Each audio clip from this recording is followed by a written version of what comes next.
Good evening, everyone. My name is Milion Balai. I'm the General Coordinator of the Alliance for Food Sovereignty in Africa. I'm talking to you from Ethiopia. We have our Christmas today, Ethiopian Christmas. I say Merry Christmas to you all. So today, our food, people were fasting for the last 2 months. The fasting involved not eating food for half day and sometimes up to 3 o'clock in the afternoon. So today there was a lot of meat eating. So I was going around and eating meat and drinking. So if anything happens with me, you know what what to blame. Thank you very much for coming. The Alliance for Food Sovereignty in Africa, in collaboration with ORFS, is running this event. The Alliance will have 5 events over the coming 5 days. This is the first one for the Alliance for Food Sovereignty in Africa. It's the largest or the biggest civil society movement in Africa. Out of the 55 African countries in Africa, we work in 50 of them, or our members work in 50 of them. It's a broad-based alliance. We have farmers networks, we have fisher folks, the pastoralists, indigenous peoples. We do also have faith-based institutions, youth networks, and women networks, consumer networks, civil society networks. So almost everybody is represented. We say conservatively that our members account up to 200 million Africans. Um, we work to promote agroecology, and we do research, we do public education, we do advocacy based on the research. We don't do advocacy out of feelings, but based on really, really thorough research. And also we do social mobilization. Our session today is about food. What kind of food system Africa needs? And I'm happy to say that I have four really, really able individuals with me. They are all activists in their own right. You know that, I think it's the case in every part of the globe that there are crises of food. There is a crisis related to food, the food that we eat, the environmental crisis, health crisis, nutrition crisis. There is a cultural crisis. There are a lot of crises that's happening in Africa, and also the policies that are formulated around our food uh, have a lot of problems. They are not democratic, meaning people have not participated in producing those policies. They are influenced by outside actors, and also, there are lots of innovations on ground, innovations by African farmers and fisher folks, and all involved in the food system. But that's not reflected in our food policies. So we want AFSA is trying to develop an African food policy. We have started that work. We are developing that policy in collaboration with the African Union Commission and other actors. There will be a country-level dialogue in 30 Africa countries, and what transpires in these dialogues will be reflected um, in the policy. And there will also be dialogues at a higher level with the African Union and other actors. So today we've come to talk to you, just in short, just give you a taste of the food system in Africa. I have Gertrude Proud Pizawari from Zimbabwe. Gertrude is a country coordinator for the Participatory Ecological Land Use Management, PELM Zimbabwe. For the past 15 years, she has been working with the civil society organizations to raise consciousness on agroecology, food systems, gender, information and communication technologies, and livelihoods. She's a social entrepreneur and award-winning journalist and feminist. We also have Amadou Kanute. He's the executive director of Secorev Africa. He's from Senegal. He will talk to us about West Africa. He heads the Pan African Institute for Consumer Citizenship and Development, which is based in Dakar, Senegal. The organization runs 5 priority programs and all seeking to build active citizenship equipped to demand adequate access to quality essential services of water, sanitation, food and nutrition, energy, telecommunication, and health. We also have a rising and a very active Tunisian activist also. Her name is Nadia Trigui. She's an independent researcher and graduate in international political economy from the University of Tunis. She works as a parliamentary observer at the Tunisian parliament, then as a journalist. She's interested in social movements and issues related to food sovereignty and justice, with focus on socio-economic and environmental rights. She now coordinates a program of community-supported agriculture citizenship, Citizens Food Network with the Tunisian Association for Permaculture. I think you would agree with me that we have a really, really able panelists with us. So the way we are going to do it is it will be conversational. We don't have any PowerPoint presentation or any kind of presentation. I will ask them questions. They will respond to those questions. And if other people have questions also, then I mean, either of the panelists would can ask either of the panelists other questions. So it's a debate formula. We don't have PowerPoint. So I'm going to ask them, to respond to the first question. The first question will go to Gertrude.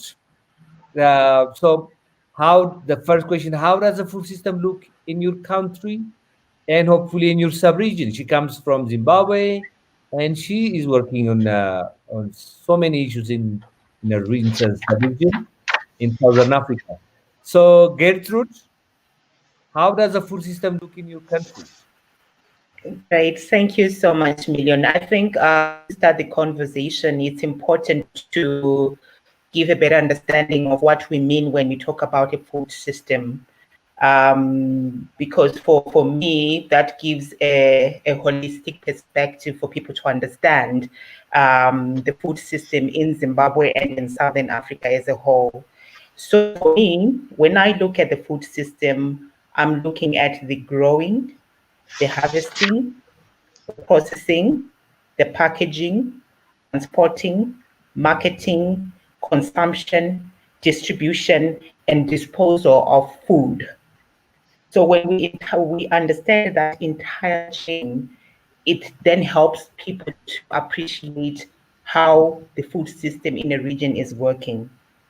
So looking at Zimbabwe, the story of origin is that our food system is largely dominated by industrial practices. And we see that dominating in the entire system, with the policies supporting how the food systems work in a country, with also so it's about the policies that support that entire system. It's also about the infrastructure that have been put in place to support that food system. And also you find that the conversation would be within policymakers, the people who produce food, by the industrial thinking, which use of chemical fertilizers, use hybrid seed, high mechanization, consumption of food that has really little nutritional value. So if I'm to give that broad perspective or summary in terms of food system in Zimbabwe, I would say it's largely industrial dominated, but there is also the emergence of a new practice, that's agroecology, and there's that recognition that agroecology is the way to farm in a better way that's in harmony with nature. So I would actually say in Southern Africa, because of our colonial background and the farming system that was imposed on on Southern Africa, it brought with it the industrial practices, the use of chemicals, the use of seed, the use of fertilizers and herbicides to reinvent the way how people used to farm.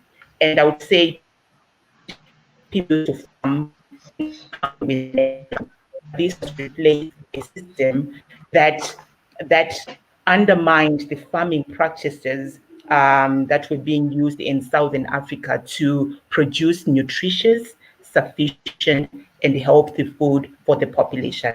Over to you, Millie. Thank you so much, Gertrude. Thank you. Now I give it to Amadou. You have 5 minutes.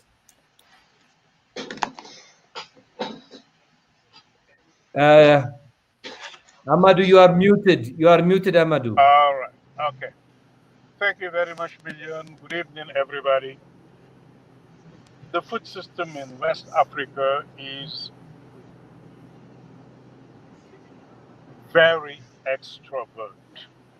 Very extrovert in terms of we depend so much on imported food. And what are those products that we are talking about? We are talking about rice. West Africa consumes 24 million tons of rice, and out of that 24 million tons of rice, about 60% are imported. We are talking of wheat. We are talking of pasta. We are talking of milk, all of which are products that can be produced locally, and which products are also suffering from a very fierce competition from products that are imported from Europe, from America, from Asia, in which cases they are either very subsidized in those countries or they get a lot of support in one way or another, which make them very competitive compared to the food that are produced by our local farmers. That is one specific characteristic. The second is that the models of production are models of production that are oriented towards exporting. We produce, but because of the structural adjustment policies put in place in the 80s, most of the food that are produced with an orientation for export. And finally, third characteristic of our food system, consumption models. Consumption models are very much mimicking, trying to imitate consumption models that you have in other cultures, Europe, America, and so on. These are three characteristics which literally saps all the capacities of production that we have, which weakens producers. And I'm very happy while we are seeing that trend to also note that more and more farmers are standing up, more and more governments are standing up and saying, we cannot let this go. In our case, for instance, in Senegal, because of the COVID-19, our government have now decided that for the next development plan, food sovereignty will be a priority in the development plan.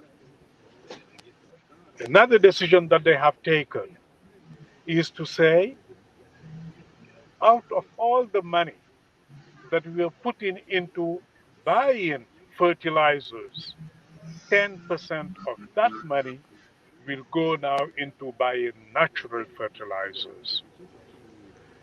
So while we are very concerned about our extrovert models of production, extrovert models of consumption, consumers not being aware of the impact of their choice as consumers buying food that are imported. What impact would that have on levels of poverty? What impact it would have on the soil, the way we are producing? At the same time, farmers, small farmers are organizing themselves and saying, this got to go, this is not sustainable. We cannot continue, just for the case of Senegal, to import every year Yeah, 800 million US dollars per year for our food. It's not thank you. sustainable. Excellent, Amadou. By the way, the participants to this panel, Amadou is on the way from his office to his home. There's a curfew because of COVID, so he's trying to escape the curfew. Thank Yeah, you, Amadou, for paying the sacrifice to be with us. Thanks most a lot. welcome. My pleasure. Yes, that's an excellent explanation. Now I go to North Africa, to Nadia. Nadia, your case then. What does the food system look like in Tunisia and hopefully in your region? Thank you, Million. Thank you for everyone for the interesting information. Overall, the food system in Tunisia and in North Africa in general is a very vulnerable food system. We are in Tunisia, for example, facing more and more vulnerability in relation to climate change. And our soil is degrading in some region up to 70%, and we are losing 20,000 hectares every year of arable land.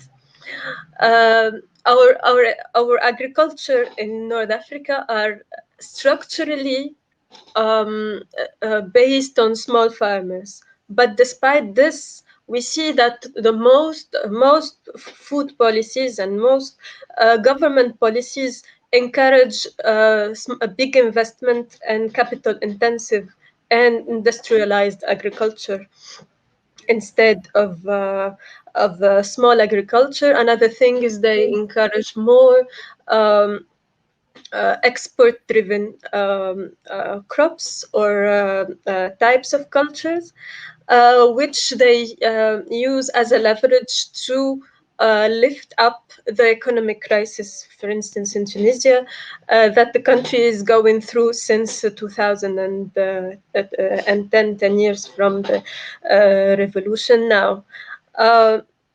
Our food system also is vulnerable. Our farmers specifically are vulnerable because they are at the end of the value chain, and they are impacted by the high cost of imported inputs, for instance, seeds, hybrid seeds, and chemicals.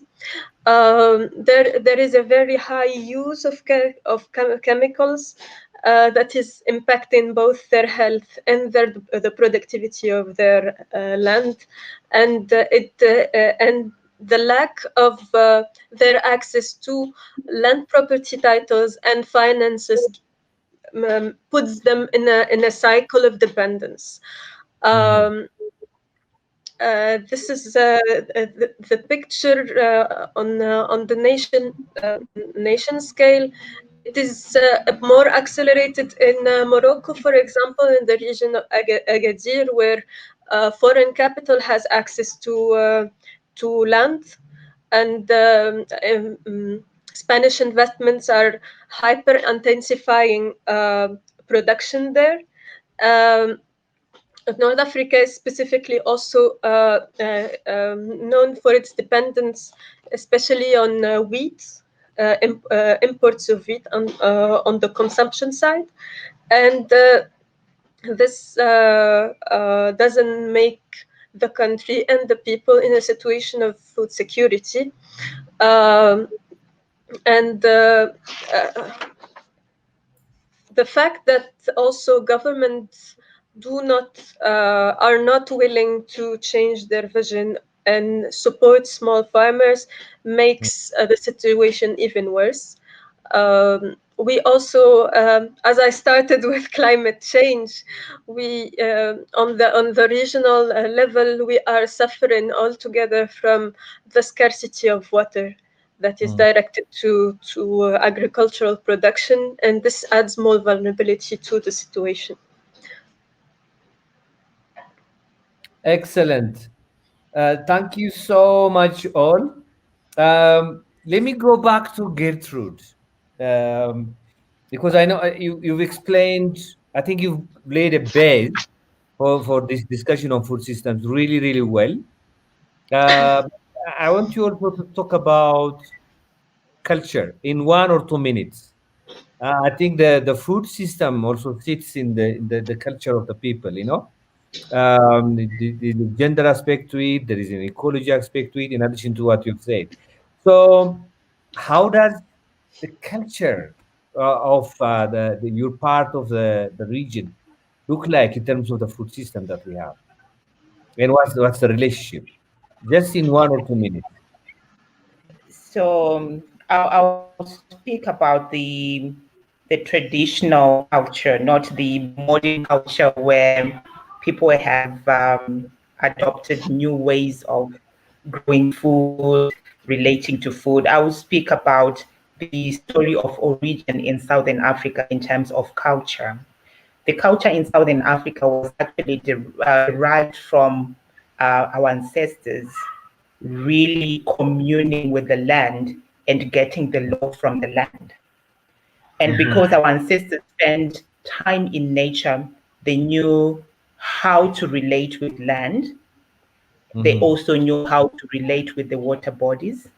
They knew how to relate with the mountains, the stars, the sun, and the entire ecosystem through which we produce our food.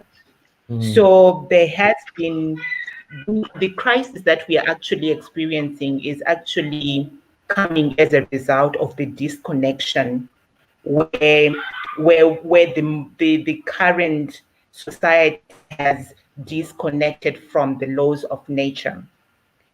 This disconnection is what's bringing this disorder and disharmony in our communities, and this disorder is the one that's intensifying the crisis and showing the fragility of our food systems in Africa. So in brief, I would say culture played a critical role in that it helped people to reconnect to nature, and it also enabled people to live with the laws of nature, to live with rhythm, the natural rhythm and cycles of Mother Earth. And from this understanding, they were given the law. And because they were given the law, they were able to commune with the entire system that helps us to produce food. They began to participate as subjects in a much complex system. And I think this is the critical role of in food system. But Gertrude, I'm afraid the new generation in Africa is not connecting to culture. It's connecting to the other culture, culture in the West. Because you're right. Because they have been told that what they are being connected to nature and to their culture is backward. They have been told repeatedly that what you are doing is inferior, whilst in fact that is what brought us to become humans, being able to participate as subjects in this complex life support system. And I feel that the recognition of indigenous cultures and tradition is part of the solution to reviving a healthy food system, a food system that is supported by laws of nature, that allows people to live in harmony with Earth and her children, with the rivers, the soil, the trees, and the entire ecosystem. And I think this is what's missing when we really talk about the youth. They have been told again and again that their tradition is backward, And this is something that we need to relearn and re-educate the youngsters that their tradition, their way of life is critical in maintaining a healthy system. Thank you so much, Gertrude. That was fantastic. Amadou, I'm coming to you. Yes. Okay. So, Gertrude has explained to us what the role of culture is in transition to a sustainable food system. We have to transition. And I know that you have worked with consumers and consumer issue, and you've been at one time the head of the global consumer movement. So, in that, what do you think is the role of consumers in transition to a better food system? Precisely what Gertrude is raising is where we should come in as consumer organizations, Mhm. informing consumers on the impact of their choice. Mhm. That is one critical area where consumer organizations in Africa have been engaged in. Another area would be awareness raising. How many people know about the nutritious values of the food that are being produced in our countries? We need to enlarge to ensure that as many people as possible know about those nutritious value, the health component in food. Three, influencing policies. Influencing policies is the role for consumer organizations, but also civil society organizations in general. I mean, if we have been able in Senegal to get food sovereignty high on the agenda of the government, it's because there have been organizations that have been working on that for more than a decade.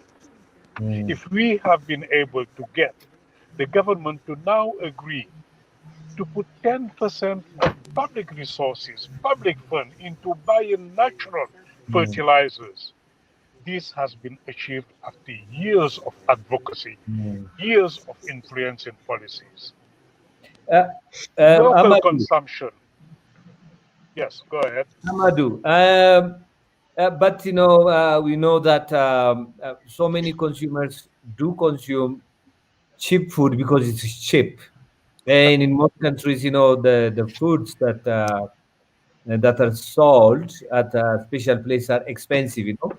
There's the food that are, agroecological produced. So how do you mobilize farmers around this when the food is a little bit expensive? Well, this is the difference between the consumer movement in Africa and the consumer movement in industrialized countries, where they make a clear distinction between consumers and producers. While in Africa, our work has been to talk more of what we would call prosumers, producers, consumers. How do we ensure that producers can get a fair price from what they are producing, while at the same time making the prices affordable? The price of goods that are produced in an agroecological manner, in a biological manner. How do we ensure that they are produced in a way that can make them still affordable to consumers, Mm. particularly disadvantaged consumers? Because we're Okay, not talking, okay, okay, please go go. ahead. Please conclude. Okay, and that's where it is important when I talked about these, the fact that the state would now subsidize the price of natural fertilizers, because that will come to reduce the price of food to disadvantaged consumers. Otherwise, the food that Mm. is produced in an agroecological manner will just be there for a segment of our consumers, those who have, those who are rich, the first tier of consumers, right? And this is not what will make agroecology a big movement in Africa. Back to you. Okay, thank you. Thank you so much, Nadia, I'm coming. Madnada, I'm coming to you. Um, um, you are working with social movements. You know, you're an activist and you're working social movements. Gertrude talked about the importance of culture for transition to a better food system. Amadou talked about the role of consumers. What about social movements? What is their role? Well, we need first to talk about the emergence of social movements related to food. Mhm. We still are at the burgeoning stage of having really social movements having food at the center of their claims. But at the moment, and since a few years, with the acceleration of the destruction um, production systems due to the explosion in input costs, and due to also the destruction of the quality of the soil, we see more and more protests from social movements, specifically on three topics. One, environment and pollution, all Mhm. that the industry is doing to pollute the soil and the air and prevent farmers from producing. Two, Mhm. from the scarcity of water Mhm. and the inaction of the state to provide farmers with waters to drink, but also to irrigate and be able to produce. And the Mhm. third reason is the market concerns when it comes to production costs, selling ceilings, unfair competition. Mhm. So basically, we can summarize these movements into protests against predatory extractive patterns from the industry, from Mhm. and two, a state inaction, and three, market value extraction from rurality, from the rural side to the cities, for the benefit of uh, capital that is located in the cities. Um, Especially what these movements can add, if they happen to consolidate their networks and put food at the center, is that they can drive um, a lot of consumers with them, especially that there is a culture of consumption that is new and that was more also catalyzed by the COVID-19, where a Mhm. lot of people have come to reconsider their relationship to food as not just something they throw in their mouth, but something that is related to their health. And they started to see also the cost, the hidden costs that is in the price of the food. So if we Mhm. talk now as generally, food has started to change in terms of perception in the eyes of consumers, and that can also has a future in rallying around food as a concept, as a multidimensional concept. The Mhm. producers, those living in the rural areas, and those living in the cities, and also labor movements. And this is where we can arrive as social movements, as a connection, in connecting these social movements to advance the cause of food sovereignty. Thank you very much. That's really excellent. Three really excellent inputs. I will park a little bit here and go back to the participants. The participants have sent their most voted questions. The first question is to Amadou. Amadou, I'm so happy that now you are out of your car and in your home. Yes, I'm home now. I can notice that now. Okay. Uh, a question to Amadou. Does food sovereignty in Senegal means increased self-sufficiency? If so, how will you increase domestic agriculture production in practical terms? Which crops are the focus and to what timeline? Thank you. Million, sorry. Can you come again with your question? Yeah, yeah. Some of them is a bit problem. Anyway, let me give it to you and you decide. Does food sovereignty in Senegal means increased self-sufficiency? If so, how will you increase domestic agricultural production in practical terms? You know, this is a productive. Which crops are the focus and to what timeline? Okay. That's the question. Okay. The government had decided that they would work for food sovereignty in our staple food, which is rice. Mhm. That by the end of 2019, it was planned that we would reach food sufficiency in rice. Mhm. That was not, we could not deliver on that.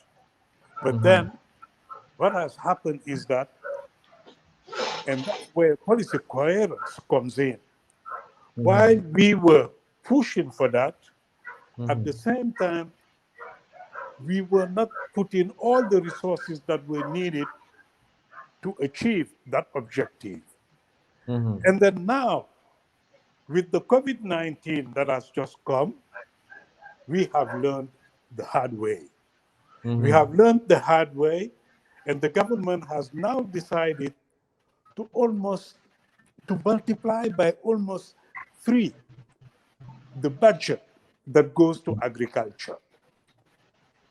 They have also decided to ensure that we are able to have food sovereignty high on the political agenda. It is now part of the plan, the development plan of Senegal, which is called the Plan for an Emerging Senegal. Agroecology and food sovereignty are pillars number 2 in those plans. And it's incredible that they were very open to civil society contribution. So we have come up with our platform of civil society organization, regional bodies, researchers, universities, academia, and we have produced a document that we have given to the government, telling them this is our contribution to your plan for food sovereignty.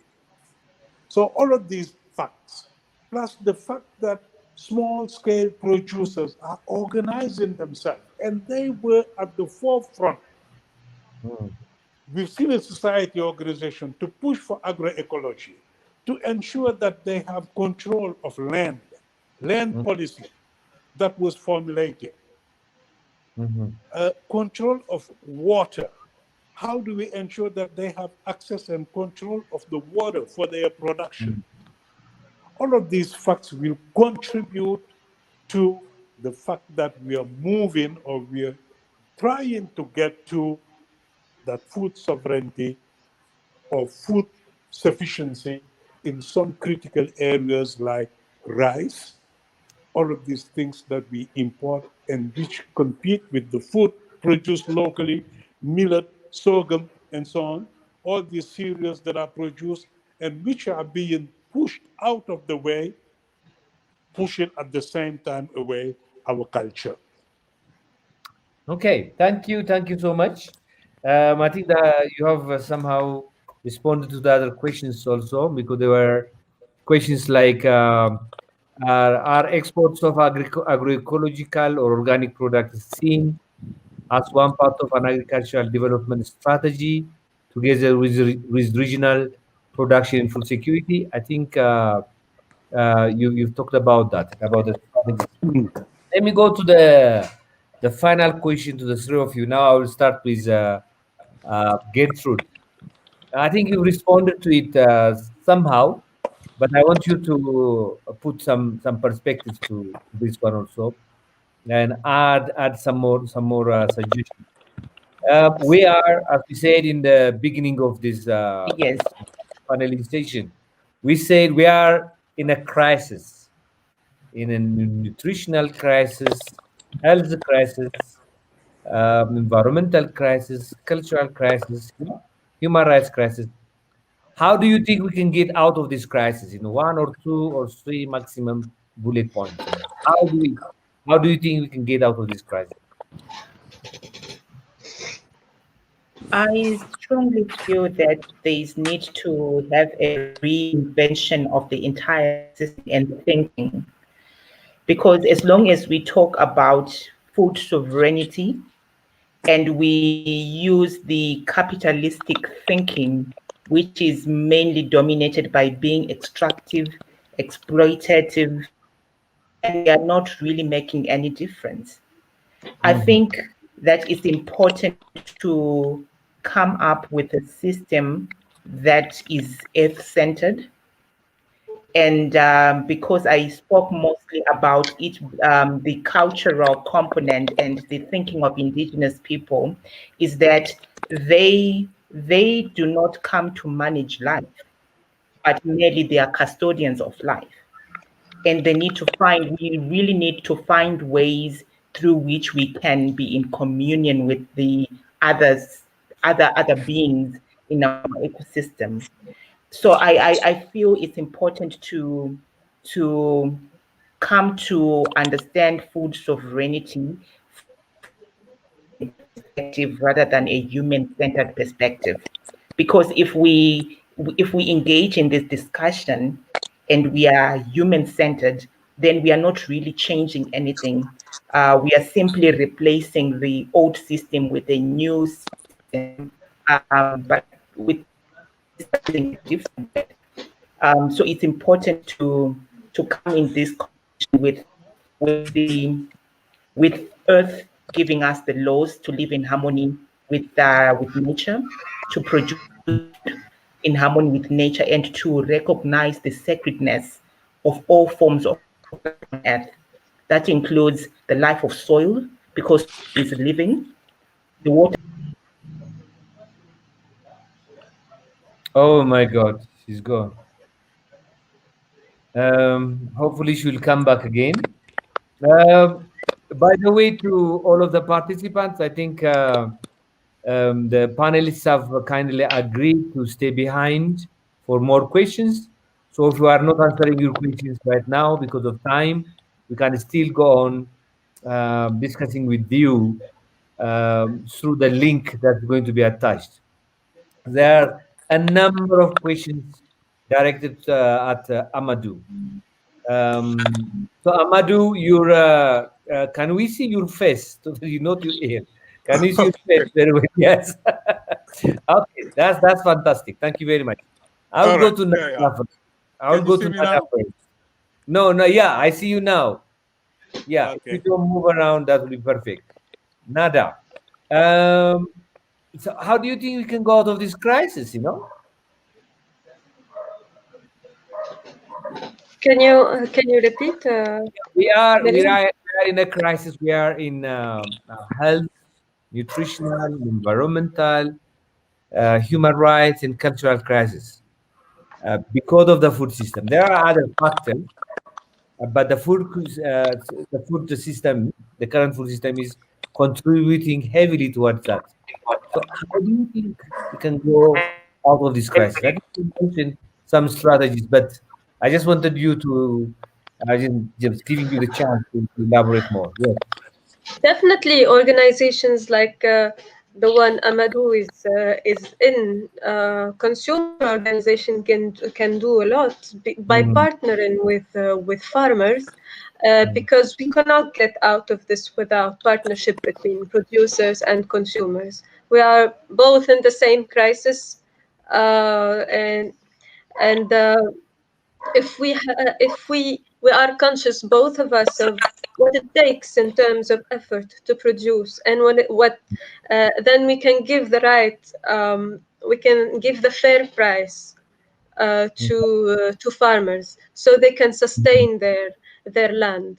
Also, if farmers are aware, and consumers also are aware of all the stakes that come with that apple on an impact on their health, then there will be a drive for a change to agroecology and more sustainable food practices and food production techniques that can help us go over this system.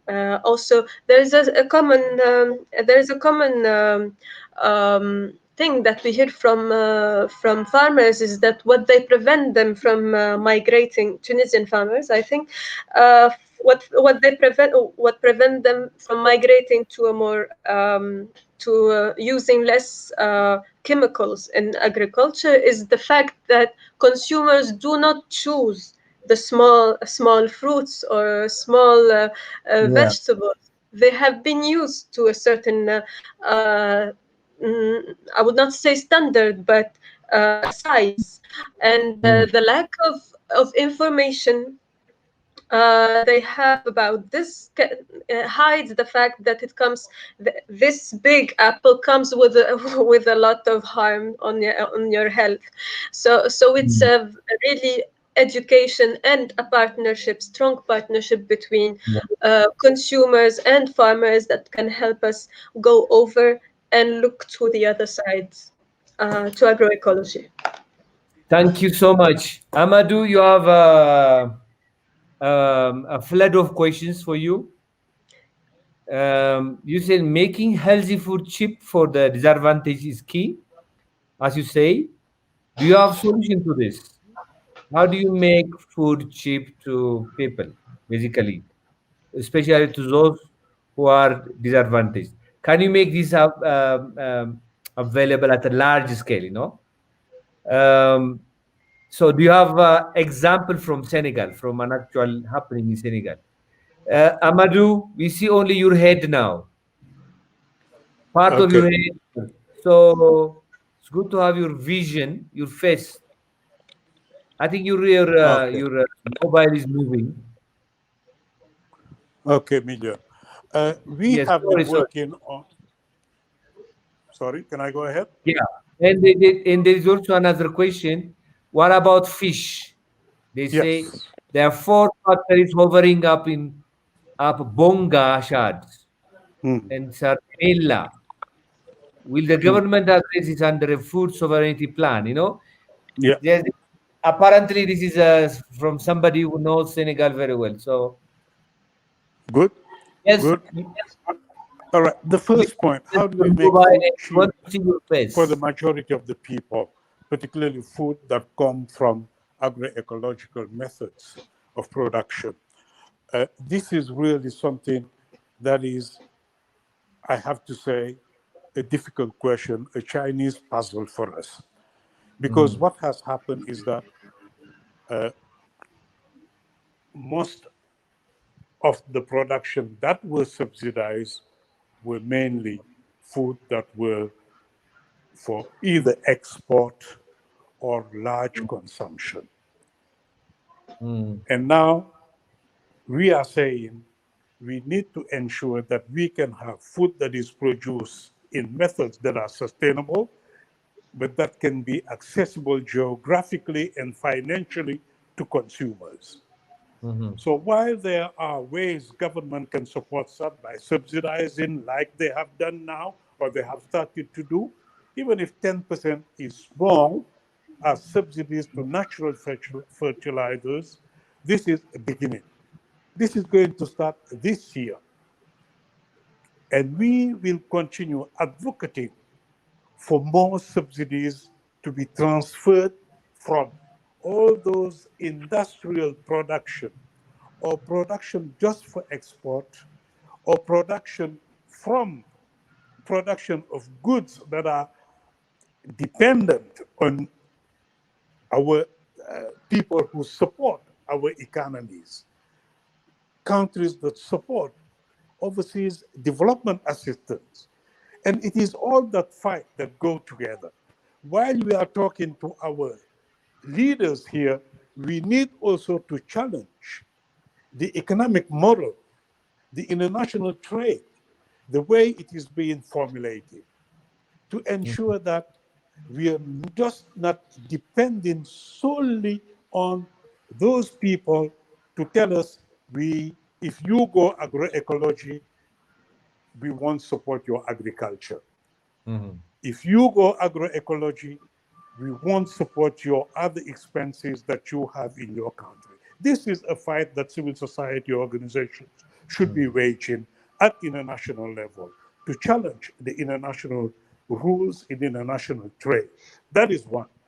At national level, what we are doing is to work with producers, to work with consumers to have what we call cooperatives. Cooperatives whereby we buy in bulk and then redistribute.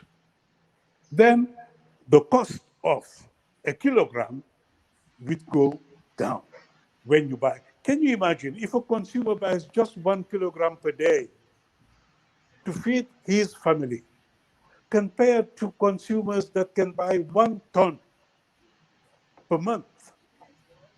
Then people start listening to you when you advocate. That is the second way. Third way is institutional markets. We are advocating for government to say our army, our police, our school canteens should be fed with locally produced food. So these are some of the ways, while we are at the same time doing advocacy, awareness raising programs with citizens, with women, households, and so on, for them to understand the value of consuming indigenous food. That is for the first question. The second question about the fish. Short answers, Amadou. Okay. Sorry? The time is flying. Short answers, please. Thank you very Short much. answer, we are not happy about this trade deal between Senegal and Europe about the fish treaty. We are not happy about it simply because, one, it is happening at a time, the wrong time, when the youth are getting into onto the sea to get to Europe. That's when we have signed this treaty. While who is going? It is mainly youth that were making their living out of fishing in the sea. And we are here coming up with this treaty whereby we are selling the resources from the sea to Europe, where our youth are trying to get.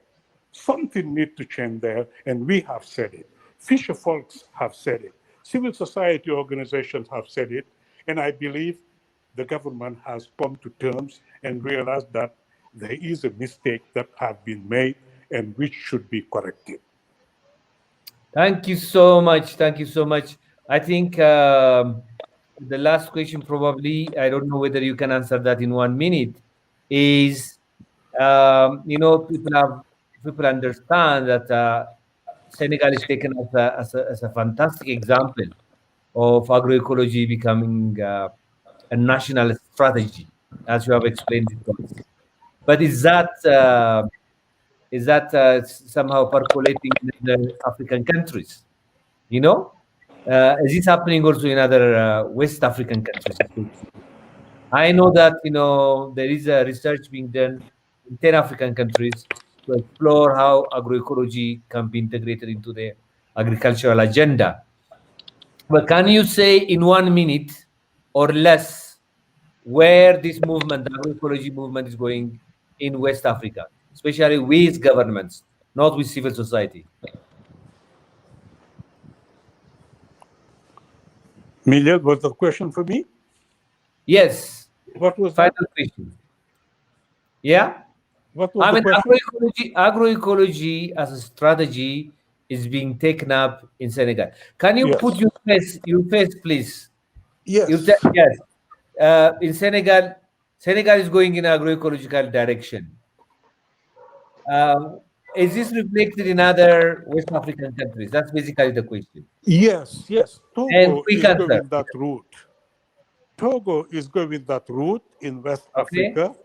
Yeah. And I know that also in Mali, we have groups that are working hard to get the government to go on that. But the political situation in Mali is so unstable that you cannot really have civil uh, social activism, right? Yeah. But in Senegal and in Togo, Benin as well, right? These are three countries that I know in West Africa where agroecology is really gaining ground.